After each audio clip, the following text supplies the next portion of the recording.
जहानाबाद की हमारी एक बेटी पटना अपने सपने लिए पढ़ने आती है, नीट की तैयारी करने आती है। 6 तारीख को वो अपने कमरे में बेहोश पाई जाती है हॉस्टल के। 10 तारीख तक उसका इलाज चलता है और 11 तारीख को वो ये अपनी जंग हार जाती है।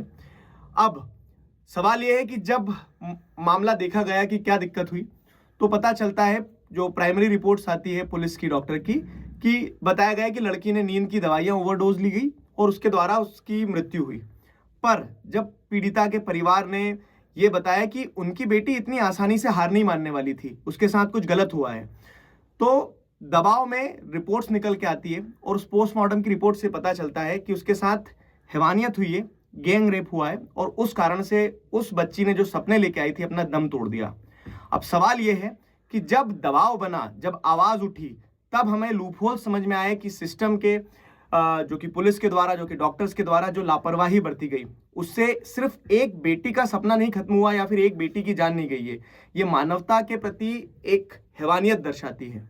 उस बच्ची को 6 तारीख से लेकर 10 तारीख तक अलग अलग हॉस्पिटल में ले जाया गया, अलग अलग हॉस्पिटल में ट्रांसफर करा गया। इस बीच में इतना इग्नोरेंस हुई है कि बोला ही नहीं गया, रेप के बारे में बात ही नहीं हुई। उनके जो परिजन थे, उनके जो माँ बाप थे, वो बार बार आके चाह रहे थे बात करें, लोगों को बताएं, थोड़ा प्रोटेस्ट करें, उनको भी दबाया गया। आखिरी में जब पोस्टमार्टम की रिपोर्ट आई तब पता चला कि ये गैंग रेप है।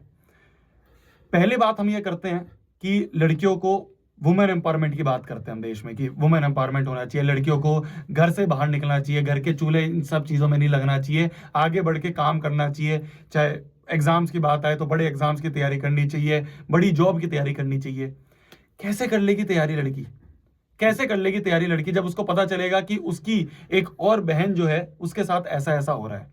छोटे गांव की एक लड़की बड़े शहर में आती है, तैयारी करती है कि नीट की तैयारी करूंगी, बड़े सपने, नीट के बाद डॉक्टर बनूंगी, उसके साथ ऐसा होता है।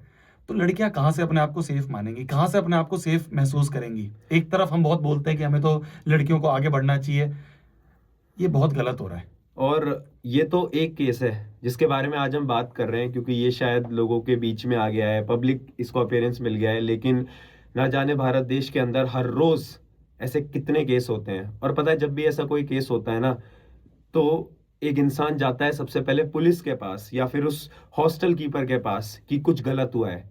और जब ऐसे मामलों के अंदर ये पुलिस वाले, ये जो प्रशासन है, अगर यही मिली होगी तो फिर कभी जस्टिस मिल ही नहीं पाएगा ना। और ये सिर्फ एक केस नहीं है इग्नोरेंस का, ये उस स्थिति को दर्शाता है कि कैसे कोई और माँ बाप किस उम्मीद में आगे किसी लड़की को बाहर पढ़ने पहुंचाएंगे। ये सपनों के पर कतरने वाली स्थिति है और हम एक शिक्षक के तौर पे नहीं, एक जिम्मेदार नागरिक के तौर पर ये आवाज उठाते हैं कि ये स्थिति में जितनी भी लापरवाही बरतती है उसमें सुधार होने की जरूरत है। क्यों? क्योंकि ये देश की बेटियों का सवाल है।